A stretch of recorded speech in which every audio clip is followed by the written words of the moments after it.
Normally you'd have to go to Southeast Asia to see them, but thanks to Florida's fetish for f***ery, along with illegal pet I'm never stepping foot in Florida. releases, the Hello beautiful people, this is the most generational rivalries in the animal kingdom by our boy Casual Geographics. Don't forget to like and subscribe and interact with the video so it's gets it on the algorithm, and let's get shit go. Hey! It's a baboon, right? Holy shit, he took that What shit. you wanna do? What you wanna do? Scared? I ain't never been scared. You soft good. You know how much generational hatred it takes to rather have an op alive and crippled than just dead and out the way? It's easy for us to forget, but for most animals, nature's a jihad from the jump, a gauntlet of shit. grotesquerie, where if you die of old age, you're a spoiled minority. And with millions trying to survive at the same time, that can only lead to one thing: beef. And whether due to competition, an underdog finally biting back, or just an animal choosing problems over peace, you're gonna see that some animals have a genuine grudge sequence into their DNA. But two things real quick. One, this is technically Holy a shit, remake he of an older racist. video, but as a rule of thumb, anything with iPhone 8 quality or Apple headphones for a mic should be disregarded. And two, while the facts and fades might be true, you're gonna hear me anthropomorphize animals a lot in this video and treat them like humans. But at the end of the day, animals are just playing the cards they were dealt and doing what comes naturally to survive. That being said, hating each other with prejudice-laced passion is what comes naturally to these two. Lions and hyenas might have a beef more infamous and more on sight than Tom and Jerry. It's one that involves spawn killing, Jujutsu Kaisen level jumpings, calorie jacking, on both sides mind you, and the aforementioned handicapping. Lions and hyenas have generational beef that's been marinating for as His long leg as is they've been broken. alive, and it's all thanks to the power struggle between an overgrown Afro kitty and a maligned mongoose on steroids. In some places, lions sit at the top, and in others, the Serengeti laugh track's the dominant predator. Now, I'm not going to sit here and pretend I don't have a bias, but there are no good guys or bad guys. Both are apex predators that start off life as pint-sized cubs just trying to survive the brutal RNG of life. Something I truly wish on none of you. Lord of the Beast ain't a game you want to play, but maybe Beast Lord is. But if you're a lion cub, there's about a coin flip chance your story ends before the first chapter, and the laugh-happy Vice trap has a lot to do with it. And obviously, Vice very much versa. But what if I told you this filiform family feud ain't even the worst beef lions have Holy to deal shit, he with? jumped You in. lose tough points when it takes 10 of you to press one of them. Nah, but the real roadblocks of this panther's pursuit of happiness? The animal so vindictive, folks nicknamed it Black Death and Widowmaker. Cape buffaloes stand on business, and they'll trap lions in trees for hours, and they'll even hit it in reverse and hunt the hunter. Just like, And get with herds down. that can reach quadruple digits, they'll more than weaponize the power of friendship. Say what you will, I've never seen a hyena make a lion look like that. Look at his face. You can see death in his eyes. Not to mention they'll play keep away with a lion cub, Holy and it's shit, all he throw thanks him. to mobbing. And mobbing's exactly what you see here, and it's fueled by the beef between a rogue stealth assassin build without the bulk or squad advantage of lions and hyenas, and a highly intelligent, highly social tank of a primate. Divided, baboons are leopard lunch meat. United, and the leopard gets folded like an omelet. You know it's an iconic beef when the kids are involved, and both leopards and baboons will kidnap the young of each other. With leopards, some say it's a chess play to bait the baby's bigger, meatier parents, while baboons have enough foresight to cancel a cub before it can grow up into a problem. That's not the only theft they commit. Baboons are Yeah, underrated holy shit. predators that'll turn a gazelle baby shower into a homicide and a happy meal, which means baboons aren't above pocket picking other predators, which makes it wild hypocritical that the same malice monkeys will ruin leopard hunts with an alarm call to warn their prey. It takes a special level of hatred to bread block a predator on the hunt. It's like how we used to think humpback whales were the guardians of the sea for saving other animals from killer whales. Whole time it's an ancestrally traumatized cetacean going out of its way to interfere with orca hunts to make sure the zebras go home hungry. You see, the whale killers will often murk baby whales, and the humpback hood does not let that slide.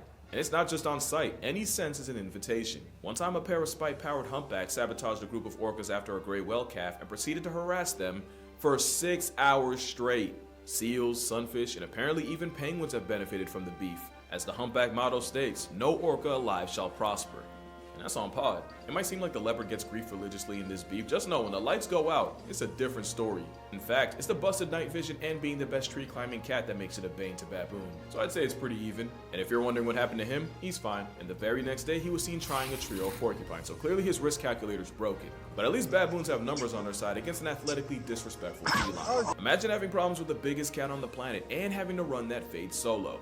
The tiger's the death stroke of the cat world, a walking census subtraction that'll take down gars, crocodiles, and tigers are on record eradicating elephants. They even dare go after bears, including the most homicidal one on the planet. The sloth bear's gotta be the most trigger happy of the bears, and it's all thanks to this thing I just made up called the predator-prey paradox. Basically, it means you're infinitely more fornicated in the fortune department if a moose presses you than if a bear, because with predators, you gotta convince them you're worth the effort, but an animal that already gets hunted will turn you into a was before they take time to judge your intent. Real-life Baloo often gets bodied by tigers and leopards. Also, most of their diet is insects, and the same claws that help them break into termite apartments means they can't just climb from the smoke like some other bears. Which means what you got here is a high-strung insect eater with predator hardware. It's like a giant honey badger, and they're so unpredictable that folks actually fear them more than they do tigers. Not for no reason, because despite having a bigger population and a wider range, brown bears actually murk half the people this floppy-faced anxiety attack does. But you see, the thing with tigers, bears can make up to 5% of their diet, and they usually target cubs or moms with cubs. The tiger trauma runs so deep that since tigers have been known to imitate sandbar deer while hunting them, sloth bears got Pavloved into panicking at the sound of real deer. So what you got here is a beef between a predator and prey that opts for fight over flight. Sloth bears will square up to a tiger head on, and the sheer balls of facing them can intimidate inexperienced tigers that don't know any better. The ones that do prefer to catch them slipping at the termite mound, ambushing the sloth bear and going for its neck. Because once a slothy has to grapple with a giant house cat, it's up for him. But even then, the equalizer of Asia better come correct, and sloth bears instinctively go for the face, and even in a losing effort, the bear can cripple the tiger, especially when it's a mother ready to die about her baby. And I was not kidding, put the aggressive Volca in a higher weight class and lions would have the same problem. Of course, it's and a like honey great badger. beef, both sides have a healthy level of respect and fear, where sloth bears usually avoid tigers, and tigers are generally wary of bears. Meanwhile, the next beef has one animal literally praying they don't run into each other. 2020 had a lot of headlines, so many that you probably forgot the murder hornet subplot. These were Asian giant hornets, and they are pretty much Black Air Force energy in the form of a bug. Their sting is sharp enough to poke through gear beekeepers normally wear, and their finishing move literally involves decapitating their prey with their mandibles. In Japan, these homicide hornets knock off 30 to 50 people a year, and it's not just people getting put on shirts. They also severely bully bees, and unlike bees, they can sting multiple times, can deliver 10 times the venom, are 5 times bigger, and are built like a tiny armored fighter jet. That's how murder hornets can obliterate entire beehives. So when the Asian hornets started popping up in the US, people were understandably shook. It was believed only one bug could stand up to the aerial assaults. The praying mantis is straight up oppressive. An ambush hunter that has lizards, frogs, fish, and even small birds on its body count. They have wings, but they rarely fly, because in a world of fight or flight, they've been made their choice. And in 2020, a video would go viral of a mantis murking a hornet, going for brain like a sapio. In the wild, it's a different story, and it's often hornets that get caught packing up praying mantises. They're arguably the only insect that can give 10% of the Furious 5 problems. But as you can see, a mantis won't miss a chance to settle the score, but who has the upper hand in this rivalry? Unfortunately, it might not be who you want.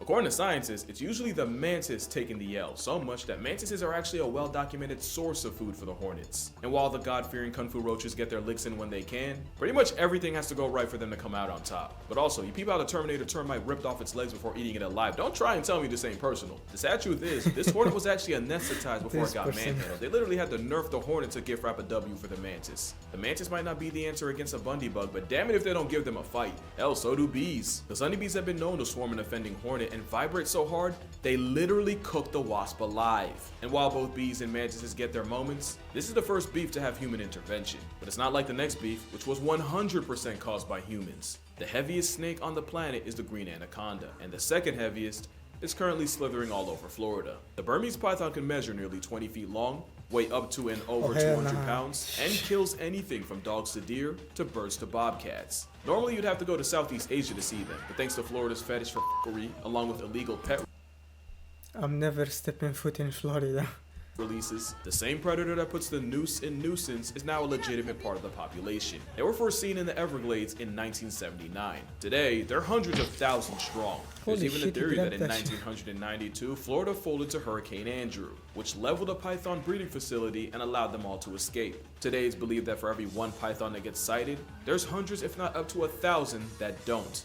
And with 30,000 sightings from 2008 to 2010, safe to say Florida's officially finding out. The problem is, back in Burma, they have tigers and leopards to keep them in check, but here, there's only one animal that can hope to stop them.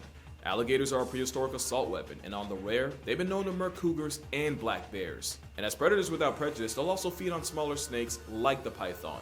The problem is, once pythons get big enough, they'll eventually spin the block and cook gators. So now what you got is a sledgehammer with teeth and a leather straitjacket in an arms race constantly trying to eat each other, and I'm still not doing the beef justice. When the Bane of Burma swallows an alligator, its body goes into overdrive. Its heart rate increases, organs like its heart, kidneys, and liver all get bigger, and its metabolism hits another gear.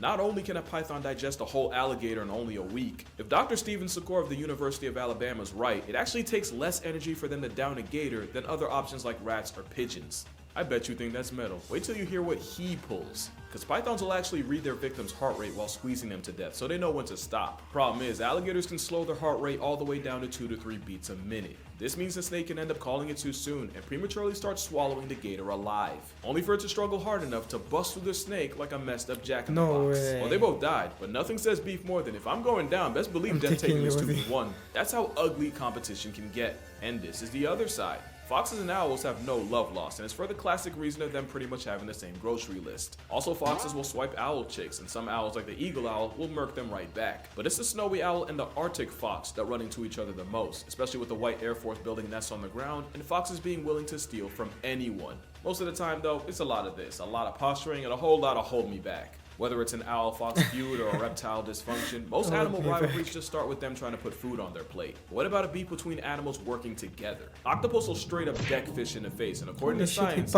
it's a case of workplace assault. Octopus and fish like groupers often team up to hunt, since the octopus can chase prey through coral crevices, and if the prey tries to do the race in open water, they get got by the grouper. We see 2 problems. 1, in a partnership, someone's bound to get shorted, and 2, octopus are smart enough to hold grudges and just do stuff out of spite. An octopus named Truman decided he wasn't rocking with one of the researchers, so every time he'd see her, he'd give her the old siphon saltwater shower. Eventually she would go off to college and then come back months later to visit, and at that point Truman hadn't been on disrespectful timing in a minute. Yeah, that streak ended the moment he saw her, as he super soaked her on sight. So octopus that feel like they're getting cheated in a partnership are much more likely to get punchy. Sometimes they'll lash out just to keep the fish in line. And sometimes if an octopus got backdoored in the past, they'll just project it all over a new fish that didn't even do anything. Since octopus can hunt with several fish at a time, they'll even get petty and ban the offender from the entire hunting party for the aquatic crime of embezzlement. That's why one of the worst things to beef with is intelligence. Just ask coyotes, since ravens and coyotes often end up scavenging for the same scraps, especially when they belong to wolves. But of course the generational instigator the raven will straight up snitch on coyotes trying to pinch off the wolf pack. And while Wiley's running for his life, what does the raven do but fly directly over him like a helicopter during a police chase? Imagine getting violated by a wolf pack, all because a goth tweety put a hit out. Last thing you want to do is make enemies with an animal smart enough to do something about it. Something a city in South Africa is learning the hard way, because Cape Town's currently being overrun by baboons. And like most things, it's our fault. Because no matter what you tell them, there's always going to be tourists feeding panhandling primates. The only issue is baboon society runs on bullying, where dominant monkeys will basically steal the lunch money of lower ranks. So not only do baboons not fear humans, but because people kept feeding them, a lot of them see all humans as low ranks and treat them like it. And they've gotten OD disrespectful about it. Cape Town baboons have been known to break into houses to raid fridges, they'll mug small children, and you can even get carjacked by a whole troop. Thanks to the Cape Nature Conservation Laws Amendment Act, it's illegal to feed, trap, poison, or kill the monkeys, meaning these habitual line steppers are above the law. In 2011, a man went to court over shooting a baboon after he said 8 of them broke into his kitchen and started attacking him and his wife. But with thugs, oh no, I'm shooting that shit. And I'm burying it in my backyard so they doesn't know. Monkeys also stealing crops, some people said f*** it and started fighting back. And not only do the monkeys end up getting hurt or murked, it only makes the baboons lash out even harder. That's not the dental of an animal you want problems with. But at the end of the day, the baboons are just doing what comes naturally, and they wouldn't even have to be on timing if we didn't go and build a city on their front lawn. Plus, a baboon can go through your trash can and find more nutrition in 30 seconds than it would in 6 hours of foraging, so we can't be mad at them for working smarter. All we can do is what every other animal in this video already does, and just find a way to deal with it, even if it means a baboon takes your hood pass. But that's gonna do it for this video. Alright folks, that was all for today, and until the next time.